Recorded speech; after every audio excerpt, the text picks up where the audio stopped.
On est bien dans la présence de Dieu.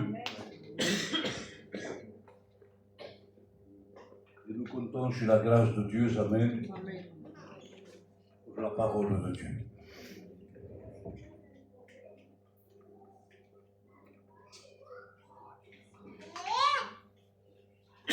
Je sais que je devais prêcher ce soir, mais Patrick m'a appelé, je ne sais pas quelle heure c'était. Donc voilà. Donc j'ai regardé un petit peu. Et puis, Dieu sait tout, Dieu connaît tout. Parfois, nous, on veut prêcher un message et ce n'est pas celui-là. Cela veut pas dire qu'il n'est pas bon. Tous les messages sont bons. Mais peut-être que ce n'est pas pour ce soir. Dieu sait tout, Dieu connaît tout. Amen. Donc, j'étais assis et puis je suis venu de chez moi avec une idée, avec une direction, avec une pensée, avec un message. Et puis là, j'étais assis, j'écoutais un peu les chants. Mon cœur, eh bien, s'est tourné vers une autre pensée. Et je pense qu'il est bon d'écouter la voix de l'Esprit et non pas la nôtre. J'aimerais prier le Seigneur. Amen. J'aimerais prier le Seigneur. Amen. Amen. Et j'aimerais qu'un frère puisse prier le Seigneur. Amen. Je voudrais que mon frère Angelo puisse prier le Seigneur.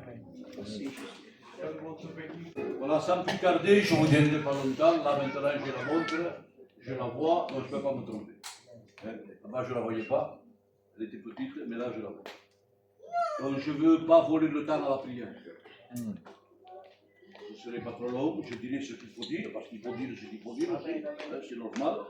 Mais je ne volerai pas le temps à la prière de l'Église, parce que c'est très important. Amen. J'aimerais faire une étude dans le premier livre de la Bible, le livre de Genèse, qui veut dire origine et commencement. Au chapitre 7 et du verset 17. Au chapitre 7 du verset 17 du premier livre de la Bible. Il est dit ainsi, le déluge fut 40 jours sur la terre. Les eaux crurent et soulevèrent l'arche. Et elle s'éleva au-dessus de la terre. Les eaux grossirent et s'accrurent beaucoup sur la terre, et l'arche flotta sur la surface des eaux. Les eaux grossirent de plus en plus, et toutes les hautes montagnes qui sont sous le ciel furent le ciel entier furent couvertes. Les eaux s'élevèrent de 15 coudées au-dessus des montagnes qui furent couvertes. Tout ce qui se mouvait sur la terre périt, tant les oiseaux que le bétail et les animaux, tout ce qui rampait sur la terre et tous les hommes. Tous ceux qui avaient respiration, souffle de vie dans ses narines et qui étaient sur la terre sèche, moururent. Tous les êtres qui étaient sur la face de la terre furent exterminés, depuis l'homme jusqu'au bétail, aux reptiles et aux oiseaux du ciel. Il ne resta que Noé et ceux qui étaient avec lui dans l'arche. Les eaux furent grosses sur la terre pendant 150 jours. Amen. Nous connaissons l'histoire, je ne veux pas repasser en arrière, ça vous le savez, hein, on est des chrétiens, on connaît. Quand Noé rentrait dans le bateau qu'il a fabriqué de ses mains avec ses 3 fils, un travail colossal, avec peu d'outils, peu de choses. Un jour j'ai prêché, vous savez, sur la construction de Noé, du bateau et des serviteurs aussi. Et puis, j'avais commencé le message comme cela. Noé, tu vas me construire un bateau. Qu'est-ce que tu as comme outil? Noé ouvre sa caisse à outils, qu'est-ce qu'il avait? Un marteau, un burin, des pinces, une hache, une scie. Eh bien, avec ça, tu vas me construire un bateau. Mais c'était pas un bateau, c'était un navire. C'était grand, c'était colossal. Simplement que pour vous dire qu'avec peu de choses dans les mains de l'homme, au service de Dieu, on peut faire, vous savez, des travaux magnifiques. L'homme n'a pas besoin de grandes choses. L'homme a besoin simplement, alléluia, même s'il a peu dans son cœur, mais que son cœur soit vrai, automatiquement Dieu se servira de cet homme et de cette femme. Amen. Dans le travail qui va lui confier. Et là, une fois qu'il a bâti ce bateau, automatiquement, vous savez bien, Dieu a demandé à Noé de pouvoir rentrer dans cette arche avec sa compagne, ses 3 fils et puis ses belles-filles. Et tous les animaux que Dieu avait fait venir. Et puis là, Dieu ferme la porte. Et quand Dieu ferme la porte, automatiquement, eh bien, on peut venir avec des chalumeaux, on peut venir avec des grues, on peut venir avec des gros marteaux, il n'y a rien à faire. Quand Dieu scelle quelque chose, c'est fini. Voilà. J'en profite pour te dire une chose. À celui qui encore peut-être n'a pas fait cet engagement avec le Seigneur, ne tarde pas car la porte va se fermer. Amen. Elle est ouverte encore, profite-en. Tu n'auras pas besoin de la casser après pour rentrer. Et même en essayant, tu n'y arriveras pas. Non, non. Quand Dieu scelle quelque chose, on ne peut pas y toucher. L'homme ne peut pas y toucher. Quand Dieu dit stop, c'est stop. Vous comprenez? On peut essayer de faire des choses. Hein? Le plus grand des pasteurs pourrait essayer de trouver une... Non, il n'y a rien à faire, il n'y a pas de solution, il n'y a plus de chemin, il n'y a plus de sortie, il n'y a plus de direction. C'est comme cela. Quand il y a le sceau de Dieu, eh bien c'est fini. Et savez-vous que nous aussi, nous avons le sceau du Saint-Esprit. Et le diable, il peut bien sûr. Mais mes frères et mes sœurs, quand nous sommes, cela veut dire que nous sommes la propriété de Dieu. Donc si nous sommes la propriété de Dieu, automatiquement, profitez-en maintenant, vous, ceux qui ne sont pas encore convertis, et bien de l'être, parce que bientôt, ce sera impossible. Les eaux grossirent de plus en plus, et toutes les hautes montagnes furent couvertes. Et Dieu sait qu'il y en avait des montagnes. Des grosses montagnes. Plus hautes que le Canigou à Perpignan. Plus hautes, vous savez, que les Pyrénées. Plus hautes que le Mont Blanc, c'était quelque chose d'impensable. Il y avait beaucoup, dans la contrée où Noé habitait, il y avait beaucoup de montagnes qui même portaient chacune leur nom. Et la Bible dit qu'une fois qu'ils sont dedans, automatiquement les eaux grossissent de plus en plus. Et voilà que l'arche, elle va commencer à flotter. Et puis, il va pleuvoir, automatiquement, l'arche va monter, la vie était dans l'arche. Vous savez ce que c'était ça? C'était l'église même. Amen. C'était l'église qui était protégée par Dieu. Amen. Alléluia. Amen. Les eaux grossirent de plus en plus, et toutes les hautes montagnes furent couvertes. Mais cela ne suffisait pas. Une fois que les montagnes, que l'eau avait couvert, vous savez, les montagnes, automatiquement, Dieu a voulu qu'encore il y ait plus d'eau et que l'arche monte encore davantage. Mais dites-moi, à quoi ça servait ça? Puisque déjà les montagnes les plus hautes, elles étaient couvertes. Pourquoi Dieu voulait encore qu'il y ait davantage plus d'eau, qu'il dépasse vraiment les montagnes? Savez-vous comment? De mettre, Dieu voulait qu'il y ait en plus les montagnes, c'est pas moi qui le dis, c'est marqué dans la Bible. Il y avait 15 coudées de plus. Ça faisait 8,25 m selon notre mesure. Dieu avait couvert les montagnes d'eau, que l'arche ne risquait rien là. Eh bien si. Dieu a voulu que soulever encore l'arche de 8 mètres, presque demi, encore au-dessus des montagnes. Moi je me suis dit, mais Seigneur, j'en demande beaucoup quand même. Les pauvres, parce qu'il faut rester dedans quand même. Là, dans un bateau comme ça, enfermé, ne pouvant plus sortir. Comment on fait? Mais vous savez, Dieu fait les choses comme il faut. Amen. Les eaux s'élevèrent de 15 coudées au-dessus des montagnes qui furent couvertes. Alors pourquoi? Moi je me suis posé la question. Eh bien c'est simple, un enfant, vous savez, petit, peut comprendre. Pour que l'arche ne puisse point heurter les sommets des montagnes. Rendez-vous compte, si les montagnes, on ne les voyait plus, mais que ça s'arrêtait là, l'eau. Alors vous savez, c'est bien sûr que c'est Dieu qui dirigeait le bateau de Noé. C'était pas lui qui le guidait, il n'y avait pas de gouvernail. On ne peut pas conduire un bateau sans gouvernail, on ne peut pas lui donner une direction. Mais la direction, c'était Dieu. Il n'y avait pas besoin de bateau. Vous savez, si Pierre aurait été là, lui l'expert de la pêche, il se connaissait, lui, en bateau. Il aurait pu dire, vous savez, s'il fallait donner une conformité à ce bateau, il n'était pas conforme. Pierre aurait pu dire, non. Il n'y a pas de conformité là, il n'y a pas de gouvernail, il n'y a pas de voile, il n'y a rien. Il n'est pas conforme ce bateau. Mais vous savez, quand c'est Dieu qui le dirige, il n'y a pas besoin de la conformité de l'homme. Les églises aujourd'hui cherchent la conformité de l'homme. Les chrétiens cherchent la conformité, vous savez, des frères et des sœurs. Non, non, c'est pas ça qu'il faut chercher. Il faut chercher, alléluia, la conformité du ciel. Amen. La conformité de Dieu. Et là, je n'ai pas besoin, moi, d'un pasteur. Je n'ai pas besoin d'une église. Eh bien, l'Esprit est à nous et il nous révèle quand nous ne sommes pas conformes. Il nous parle quand on dit, eh, ça, Julien, ça ne va pas. Va là-bas, change de direction. Amen. Non, ne va pas là, ça ne va pas ça. Reste là, tranquille. Amen. C'est ça qui nous guide, nous, c'est le Saint-Esprit. Amen. Notre gouvernail, c'est le Saint-Esprit. C'est lui qui nous convainc. C'est lui qui nous parle. C'est lui qui nous restaure. Amen.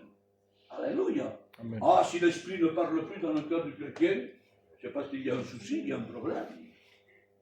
Et j'en profite pour dire, sans jeter aucune pierre à personne, ça fait combien de temps que l'Esprit ne parle pas? Et on n'y prend pas même attention. On prend les choses trop par habitude qu'on ne fait même pas attention. Est-ce que vous comprenez? Hein? Donc automatiquement, qu'est-ce qu'il faut? Alléluia! Être conforme aux yeux de Dieu. Amen. Je ne cherche pas la conformité, moi, vous savez, des autres hommes. Je ne cherche pas une conformité de certaines églises. Ah, lui, c'est un bon pasteur, lui, non, ça m'est égal, ça, moi. Amen. Je me souviens, il y a longtemps,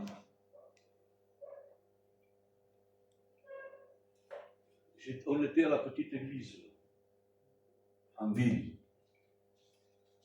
Je ne connaissais pas l'église, moi. Je connaissais quelques chrétiens, je connaissais, mais pas tous. Et j'étais tout seul pour diriger l'église. Donc c'était assez compliqué pour diriger, toucher l'instrument et prêcher et visiter. Donc c'est compliqué. Mais je le faisais avec ma compagne pour la grâce de Dieu. Quand on fait tout par la grâce de Dieu et pour Dieu, Dieu nous aide. Et chaque fois que je prêchais, j'invitais, il n'y a pas de souci. Comme font les frères, j'invitais, c'est normal. Mais je prêchais assez souvent. Pas que je voulais prêcher souvent, mais c'était compliqué parce qu'on ne pouvait pas chaque fois inviter, parce qu'il n'y avait pas beaucoup d'argent non plus. Donc on essayait d'équilibrer et de voyer. On faisait selon les moyens. C'est normal ça. On regarde ça. Non, regardez, les églises qui ne marchent pas. Allez. Mission, invitation, mission. Et la caisse est vide.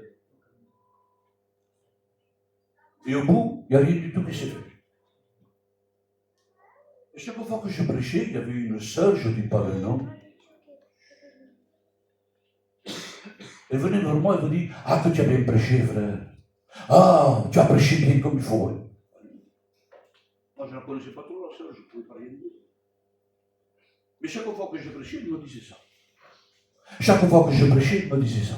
Chaque fois que je prêchais, il me disait ça. À la fin, j'en avais un peu marre. Parce que le diable, il sait y faire avec les jeunes. Moi, j'étais jeune, c'est un ancien ici. Comment ce qu'il faut prendre, ce qu'il faut laisser. Mais un jeune, c'est plus compliqué. Mais moi, ça me gênait, ça, à la fin. Ça me faisait plaisir au début, mais à la fin, ça me gênait. Et à force, il a fallu que je reprenne cette sœur, mais intelligemment, sans la brusquer, sans lui faire du mal. Enfin, il fallait pas. Je lui ai dit ce qu'il fallait dire, hein. Mais je ne voulais pas dire ça. Alors, j'avais prêché, et la sœur, il y avait qu'elle. Elle venait vers moi, frère, tu as bien prêché, mon frère. J'ai dit, oui, je sais, il y a quelqu'un avant vous, il m'en a dit. Ah? Qui c'est qui te l'a dit? Le diable. Ça m'a fait du mal de dire ça. Ça m'a fait du mal. Je ne l'ai pas dit avec... Non, ça m'a fait du mal. Je ne voulais pas dire ça. La sœur, elle m'a plus dit. Ne flattez jamais un serviteur de Dieu. Les sœurs, ne flattez jamais un serviteur de Dieu. Celui qui flatte son prochain est un infidèle à ses pieds. C'est un piège. Parce que le diable, lui, sait y faire, croyez-moi. Alors je parle le message.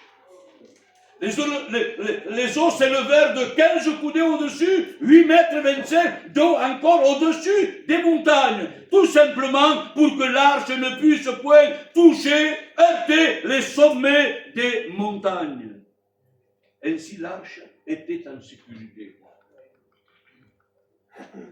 Savez-vous une église qui est en sécurité?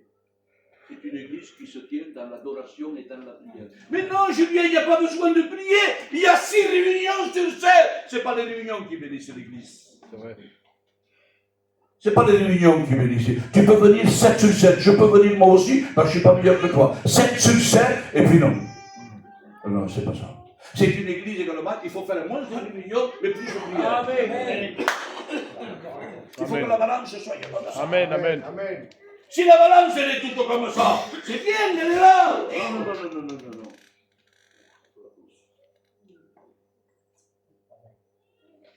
Parce que 7 par 7, tu vas te fatiguer, tu ne viendras plus aux réunions. Mais l'église, il n'y a que 3 ou 4 réunions, alléluia, mais qu'il y a du temps dans la prière, automatiquement, Elle sera en sécurité. elle est bien au-dessus des montagnes. Et l'église n'aidera pas les montagnes mondaines. Parce que dans le monde, en Narbonne, il y a des montagnes, comme on dit partout sur le monde. Il y a des sommets de montagnes. Et parfois, vous savez, l'église qui manque de la prière, elle heurte ces montagnes. Là, aïe! L'église a heurté et l'église se vide. Un problème, l'église se vide. L'église est couchée, mais qu'est-ce qui se passe? Parce que l'église ne passe pas assez du temps dans la prière. Amen. Aujourd'hui, les églises sont basées avec quoi? 2 choses. Les cantiques et les missions. C'est vrai. Si dans une église, il n'y a pas, je ne dis pas qu'il ne faut pas d'émission, il en faut des missions. C'est bien l'émission. Merci Seigneur. Et Dieu se sert des frères, des serviteurs de passage. Parce qu'il y a des choses que nous ici, on ne pourra jamais dire. Et parce que, il connaît ma vie, il le dit parce qu'il connaît ma vie. Il me connaît déjà bien. Mais quelqu'un de passage qui ne te connaît pas, et Dieu va se servir de lui pour dévoiler ta vie. Amen. Merci Seigneur que c'est comme ça. Dieu fait comme cela. Mais attention, mission sur mission, mission sur mission, mission sur mission, et puis ceci est là-bas, invitation et ceci est là-bas, et pas de prière, automatiquement l'église n'avance pas. C'est vrai. L'église elle heurte, elle touche. Une église qui est en sécurité, c'est une église qui est vraiment hors. Elle est haute. Et les montagnes sont là. Amen. Automatiquement, l'église, quand elle avance, elle n'heurte pas. Il y a assez d'eau, il y a un espace là. C'est l'espace de la sécurité, amen. Parce que le diable, ça lui est une facilité de faire tomber l'église, de disperser le troupeau. Il a fait toucher le pasteur. Touche le pasteur et le troupeau est divisé. C'est comme ça. C'est marqué dans la Bible. J'ai marqué ceci et je ne veux pas faire du mal, mais au contraire. Ainsi l'arche était en sécurité. Malheureusement, il y a des chrétiens qui heurtent certaines montagnes, sommets de montagnes. Donnez le nom que vous voulez à votre montagne. Donnez le nom que vous voulez à votre montagne. Mais il y en a une qui fait du mal. Et je vais vous le dire. Je vais vous le dire. La montagne la plus haute était le mont Ararat. C'est en Turquie. Il n'y avait pas plus haut que le mont Ararat. Et puis quand l'eau a descendu, l'arche s'est posée sur le mont Ararat, en Turquie. Et c'est sur cette montagne que l'arche s'immobilisa. Et savez-vous que le diable a élevé certaines montagnes pour que l'Église les touche? Ah oui. Une des montagnes redoutables de l'ennemi de nos âmes. Elle est, croyez-moi, redoutable. Que le diable se sert. Il y a donné même un nom à cette montagne, le diable. Pas vous faire peur, ce soir. Il lui a donné le nom à cette montagne, c'est la calomnie. Vous savez ce que c'est que la calomnie? Quand j'ai préparé ce message, je ne savais pas, qu'est-ce que c'est la calomnie. Et pourtant, quand je méditais, j'ai trouvé ça.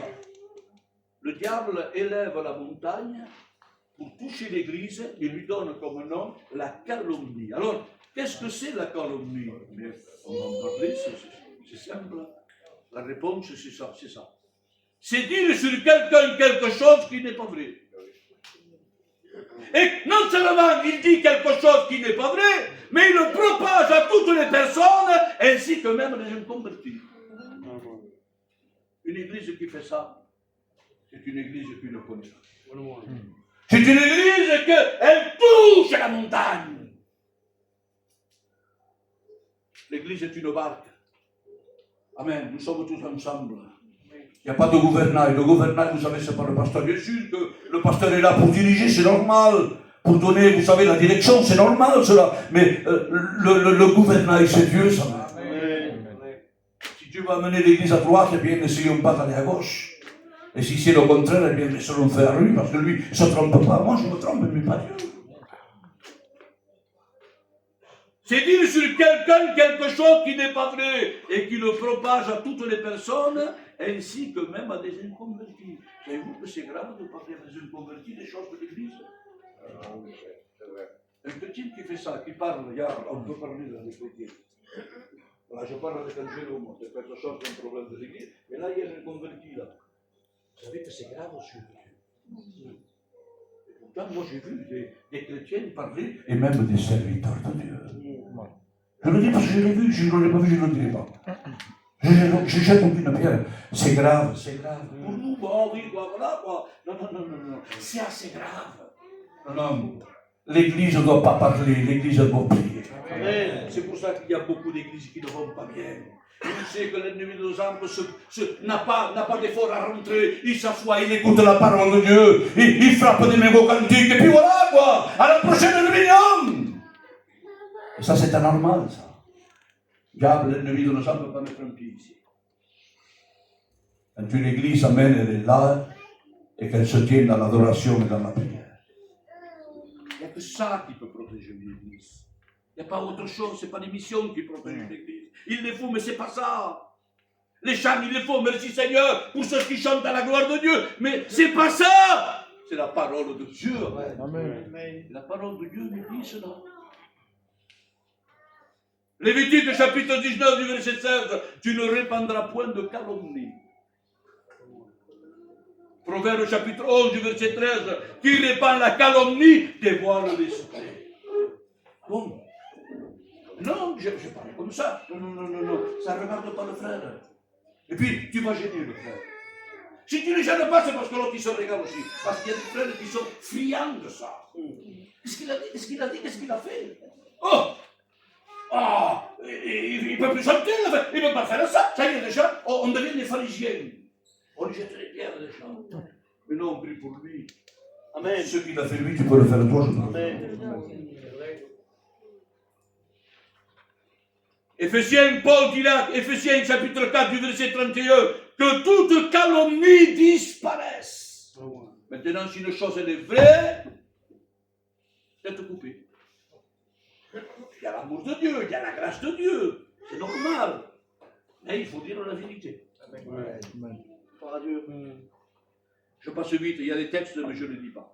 Au verset 21, écoutez ceci. Tous ceux qui avaient vie sur la terre moururent spirituellement parlant aussi. Il faut tenir notre chair noyée au-dessus de l'eau. Au-dessous de l'eau. Non, quand on nage, une église qui nage avec la tête, vous savez, hors de l'eau, c'est pas normal. Une église doit avoir plonger. Mais je ne sais pas nager, si. Tu ne n'auras pas, il y a le Saint-Esprit. Tiens. Il faut aller jusqu'au fond. Une église doit connaître la profondeur.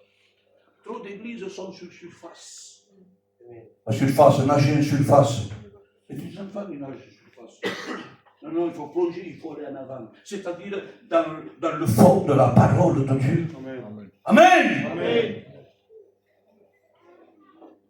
Une église, c'est pas oui, Dieu il m'aime. Bien sûr, on le sait ça. Dieu connaît mes problèmes, on le sait ça. Vous n'avez pas besoin de ces messages. Dieu est amour, vous n'avez pas besoin de ces messages. L'église du 21e siècle, il le sait cela. Il y a des personnes, malheureusement, que ça fait 20, 30, 40 ans qu'ils sont baptisés et encore ils sont, avec tout le respect que je vous dois, ils sont encore au lait. Alors que nous devons manger de la nourriture solide. Jésus vient, hein. Il vient. Et je parle pour moi aussi. Ne parle pas trop comme cela, parce que ça me fait du mal. Alors tu fais un chocolat, mon frère. Si je dois te parler maintenant des choses fortes, tu tombes par terre alors. Il y en a qui ne savent pas parler.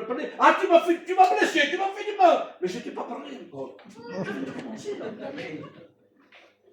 Et là, tu ne supportes pas. Pourquoi? Parce qu'il y a la chair qui domine.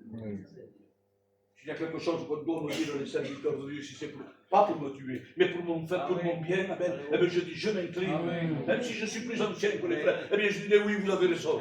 Je m'incline, amen. C'est bien de voir vraiment et de reconnaître la chose qui ne va pas dans nos vies.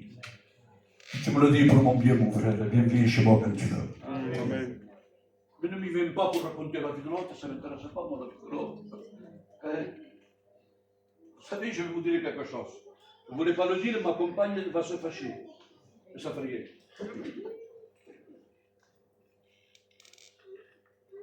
À Lusignan, vous savez, elle allait à la prière des sœurs. Le lundi à 2h.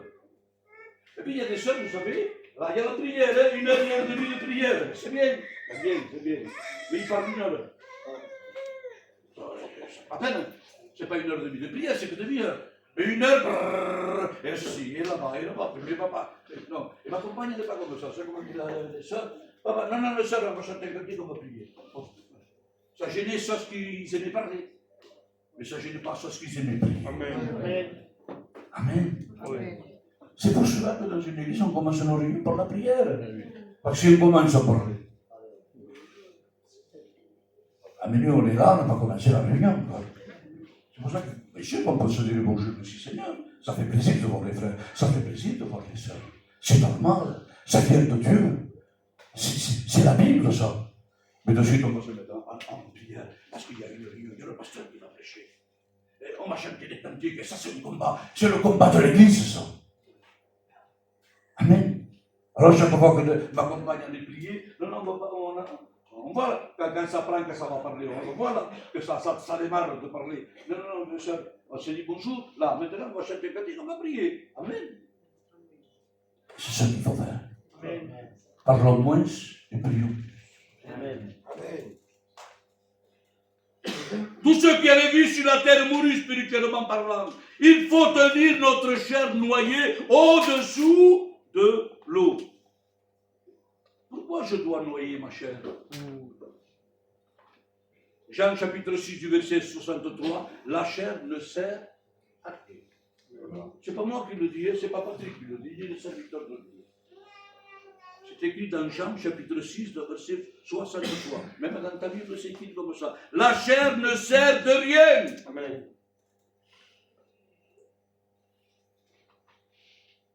Regardez ce que dit Éphésiens chapitre 3 du verset 17, je n'ai pas trop loin.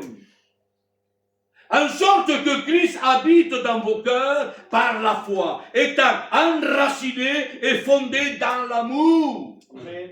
Donc si je suis fondé dans l'amour, je ne peux pas calomnier mon frère. Je ne peux pas calomnier ma soeur. S'il y a quelque chose, maintenant, on ira la trouver. Et on arrangera. Et s'il y a faute, il y a faute. Et maintenant, on n'en profite pas, même s'il y a une faute, on n'en profite pas, vous savez, à prendre, vous savez, le téléphone, parce que le téléphone, c'est bien et c'est mal, croyez-moi. On s'en sert beaucoup du téléphone, même pour régler les comptes. Et il faut une seconde. Ça y est. Tout le monde le sait, tout le monde le sait. La France le sait. Mais quelqu'un ne peut pas faire ça. On ne peut pas faire ça. Il ne faut pas le faire, ça. C'est antibiblique. Et je le dis devant Dieu. J'ai pas peur de me lancer de dire ça. C'est même péché aux yeux de Dieu. Faisons attention avec les choses de Dieu. Utilisons-le comme la Bible nous les enseigne. Amen. Seigneur, je veux être en sécurité, moi. Être enraciné et fondé dans l'amour. Et puis, Galates chapitre 5 du verset 10, Éphésiens, chapitre 3 du verset 17, va plus loin. Que vous puissiez comprendre avec tous les saints quelle est la largeur, la longueur, la profondeur et la hauteur, et connaître l'amour de Christ qui surpasse toute connaissance, en sorte que vous soyez remplis jusqu'à la plénitude de Dieu. Amen. Amen. Seigneur. C'est fort ce texte. Vous avez notre message, ça, pour nous prêcher ça. Est-ce que vous comprenez? Amen. Donc moi, ce que je veux, moi, je suis dans l'arche. Je suis dans l'église, quoi. Je ne suis pas dehors, je suis dans l'église. Amen. Mais Seigneur, mais je veux que cette église soit dans mon cœur. Là, les montagnes sont là, mais l'église doit être bien plus haute pour ne pas heurter toutes ces montagnes qu'il peut y avoir dans le monde, les montagnes montaines. Et Dieu sait combien il y en a beaucoup. Chez nous, en France, il y en a beaucoup de belles montagnes. Mais ils sont morts. Mais vous savez, le diable, il sait y faire. Alors, si tu montes par l'intercession de ton amour que tu as envers Dieu, et de te soumettre à la parole de Dieu, tu verras jamais que tu toucheras pas les montagnes. Tu seras en sécurité. Et dès que ta barque elle descend, eh bien Dieu, alléluia, il va t'aider pour la remonter. Je ne sais pas à quel niveau tu es avec ta barque, je ne sais pas, je ne connais pas. Je te dis une seule chose. Une seule chose. Ne viens pas à l'église pour venir à l'église. Viens à l'église, alléluia, pour pouvoir grandir avec les choses de Dieu. Amen. On est des saints, mais on n'est pas des parfaits. Mais on doit chercher la sanctification. On doit rechercher la sanctification. Aujourd'hui, nous le voyons, vous savez, de tout ce qui se passe. Et je sais que vous n'êtes pas comme cela. Mais méfions-nous, méfions-nous avec les choses. Un pire, maintenant, on manque la réunion. Le travail nous fait manquer la réunion. Des serviteurs manquent la réunion. Amen. Pour travailler. C'est vrai. Je le faisais, moi, avant. Je le faisais, mais je travaillais. Pourquoi? Gagner de l'argent. C'est vrai. Mais Seigneur, je gagne 50 euros. Non, l'homme n'a pas assez de 50 euros. L'homme, il en veut quoi? 200, 300, 400, 1000, 2000, 3000 euros. Non. Paul dit, contente-toi, parce que le Seigneur te donne. Si te donne 20 euros, mais sois content. Amen. Si te donne 50 euros, mais gloire à Dieu. Si demain il te donne 1000 euros, mais merci Seigneur. Mais je ne manque pas ma réunion, je suis là. Et pour d'autres, c'est le travail. Pour d'autres, c'est autre chose. D'autres choses. Manquer la réunion. Ah, il y a un beau film à la télévision. Il y a mon feuilleton préféré. Ah, je ne veux pas aller à la réunion. J'ai dit la prochaine fois, c'est péché aux yeux de Dieu, ça. Il faut faire attention avec ça. On prend la parole de Dieu à la légère, pour monnaie courante. Ouais, non, ça va, Dieu me comprend. Dieu ne comprend pas les choses qui sont mal. Est-ce que vous comprenez? Dieu comprend quand je réunion que je suis malade. Ah oui, Dieu est avec moi à la maison. Dieu est avec vous, mais Dieu est avec moi à la maison aussi. Amen. Dieu comprend.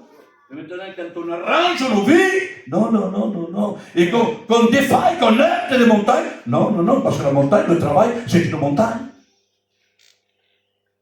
Et d'autres choses, c'est des montagnes. Faisons attention. Élève-toi. Élève-toi petit à petit, et sois bien au-dessus des montagnes de ce monde, à ce fait que tu sois en sécurité. Amen. Vous savez, je ne voulais pas prêcher ce message. Ce n'est pas un message. Mais je l'avais dans mon cœur. Amen. Ça va faire du bien à une personne, je ne sais pas, et moi je ne condamne personne. Je ne juge personne. Mais je donne ce que le Seigneur met dans mon cœur. Fais attention avec le Dieu, avec les choses de Dieu. Ne joue plus. La parole de Dieu, c'est ça. Il en va de notre sacre. Et bientôt, on rentrera. Amen. Alors maintenant, je veux regarder dans mon cœur. Je veux regarder dans ma vie. Et je vais essayer par la grâce de Dieu de m'améliorer dans les choses de Dieu. Amen. Aujourd'hui, j'ai fait un, eh bien, je vais essayer de maintenant en faire deux. Seigneur, aide-moi, Amen. Amen. Eh bien, je vais essayer d'en faire trois. Amen. Et on monte mais pour se faire voir. Mais non, pas du tout. On n'est pas là, nous, pour se faire voir. On est là pour adorer notre Dieu. Amen. On est là, ça même pour plaire à notre Dieu. Dieu veut que tu plaises à lui. Non à l'église, non aux autres, mais à Dieu, à lui. Amen. Et c'est comme ça que le Seigneur te bénira. Noé a été sauvé. Sa barque, après ça, a descendu. Car là, il s'est bloqué dans la montagne d'Arara, la montagne la plus haute. Et là, la porte a pu s'ouvrir. Il a pu ouvrir la porte. Et la vie a repris. Amen. Bientôt, cette barque, elle s'arrêtera. Elle va s'arrêter. Mais non, on va partir avec Dieu. On va sortir de l'église, mais on monte avec l'église dans le ciel, à la rencontre de l'époux. Amen. Et si on touche les montagnes, on heurte les montagnes, on tamponne les montagnes, les sommets des montagnes, quelles que soient les montagnes du monde, automatiquement, ça va pas le faire. Alors ce soir, Dieu ne te juge pas, Dieu ne te condamne pas. Mais accepte-le vraiment. Et dis, Seigneur, je veux me donner vraiment. Je veux avoir la crainte. Je veux être fait. Non pas, Seigneur mon Dieu, que une marionnette, vous savez que le diable fait ce qu'il veut, malgré la réunion, fait ceci, ne vient pas, tu es découragé. C'est des choses parfois on est découragé, mais ça ne fait rien, Seigneur, que ça ne m'empêche pas d'avancer. Que le problème ne m'arrête pas. J'en ai eu aussi. C'est le gros problème. Mais Seigneur, par la grâce de Dieu, on est là, par la grâce de Dieu. Amen. Parce qu'on a regardé à l'avant. Amen. Amen. Que le nom de Jésus soit béni. Amen. Nous allons prier le Seigneur. Notre Dieu, c'est notre